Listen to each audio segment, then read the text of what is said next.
Meskipun penuh kontroversi, sebagian dari kita pasti menyetujui adanya hukuman mati. Walaupun dengan sebuah kematian pelaku, korban tak bisa hidup lagi atau kembali seperti sedia kala. Tetapi setidaknya hal ini bisa memberikan pelajaran penting bahwa tindakan kejahatan bisa membawa kematian bagi pelakunya. Lalu, bagaimana jika pelakunya sendiri masih muda? Tentu putusan untuk memberikan vonis mati harus benar-benar dipikirkan dahulu. Dihadapkan dengan situasi ini, kita pasti berpikir jika hakim takkan menjatuhi si pemuda itu hukuman mati. Usianya masih sangat belia, masa depannya panjang, dan kesempatan memperbaiki diri masih sangat luas, tentu ini jadi pertimbangan sendiri. Sayangnya, kebijakan semacam ini tidak dialami oleh seorang pemuda bernama George Stinney. Usianya baru 14 tahun tapi ia dihadapkan dengan vonis kematian setelah diputuskan bersalah membunuh dua bocah lainnya. Sadisnya, eksekusinya sendiri menggunakan kursi listrik di mana rasa sakitnya tak pernah bisa dibayangkan. George Stinney Jr. adalah seorang anak berusia 14 tahun yang tinggal di Alcolu, Carolina Selatan di mana ayahnya bekerja di pabrik penggilingan lokal. Stinney divonis dalam waktu kurang dari 10 menit oleh juri berkulit putih dari pembunuhan tingkat pertama terhadap dua perempuan kulit putih yaitu Betty June Binnicker dan Mary Emma Thames. Cerita mengerikan kematian Stinney di kursi listrik berawal dari kisah dua bocah perempuan bernama Betty June Binnicker dan Mary Emma Thames.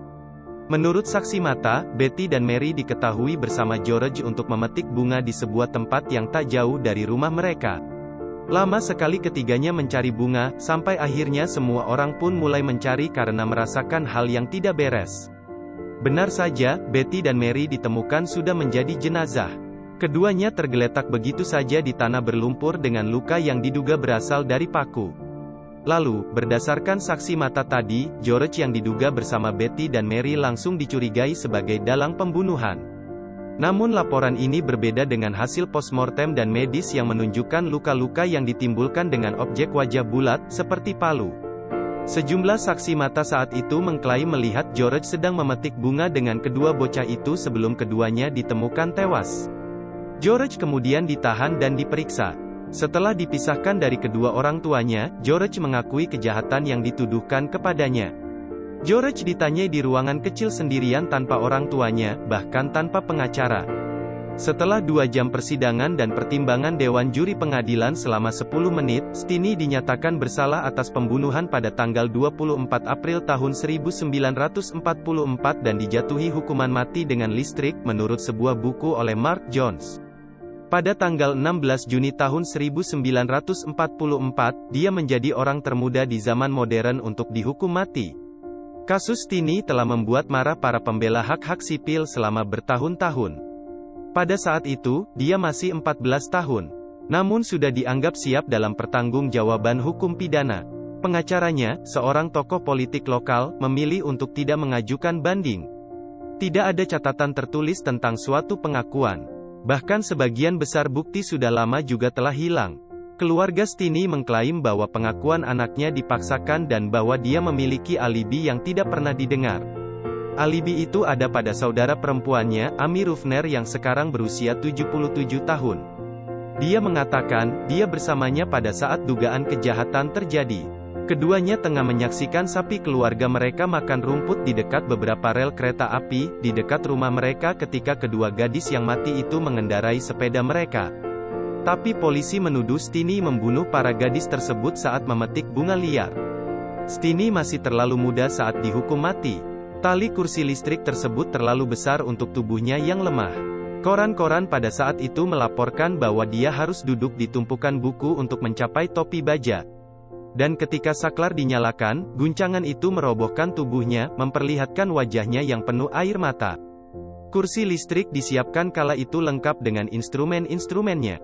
George pasrah dan duduk di sana setelah sebelumnya diganjal dulu dengan beberapa buku telepon karena ia masih terlalu kecil untuk si kursi kematian. Tak beberapa lama setelah duduk dan diikat, sang eksekutor pun beraksi dan beberapa menit kemudian George sudah tak bernyawa. Bertahun-tahun upaya untuk mendapatkan keadilan untuk George dilakukan. Namun, tahun demi tahun berlalu tanpa harapan. Baru kemudian di 2014 atau 70 tahun setelah George meninggal, diputuskan bahwa remaja itu tidak bersalah. Hal ini berdasarkan hasil evaluasi bertahun-tahun pihak pengadilan. Memang ada yang janggal soal keputusan kematian George. Misalnya saksi kakak George yang mengatakan jika sang adik ternyata bersama dengan dirinya sepanjang waktu di hari di mana dua bocah perempuan itu ditemukan tewas. Mendengar putusan tentang George yang tak bersalah, tentu saja hal tersebut sangat membahagiakan. Tak hanya bagi pihak keluarga tapi juga orang-orang yang selama ini ikut merasa janggal dan gusar soal kasus George. Si remaja ini menang pada akhirnya walaupun hal tersebut tetap tak bisa membuatnya hidup lagi. Seandainya ini terjadi 70 tahun lalu, mungkin George hari ini sudah berusia 84 tahun dan hidup bahagia. Terima kasih telah menyaksikan tayangan ini, semoga dapat menambah ilmu dan wawasan kalian. Jangan lupa like video ini dan subscribe channel ini, see you next time and goodbye.